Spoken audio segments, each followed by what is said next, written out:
How to delete a Messenger account from Facebook. To get started, first of all open up the Facebook application on your phone. You will then be taken to the Facebook homepage. Here, you can view posts and stories of your friends or pages that you follow on Facebook. On this page, go to the bottom right corner and tap on Menu. Then, go to Settings and Privacy. Tap on Settings. Once you're here, go to Account Center. Scroll down to the Account Settings section and tap on Personal Details. Then, go to Account Ownership and Control. Now, tap on Deactivation or Deletion.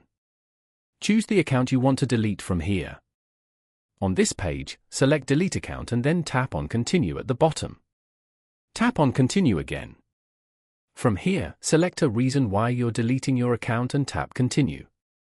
After that, tap on Continue again.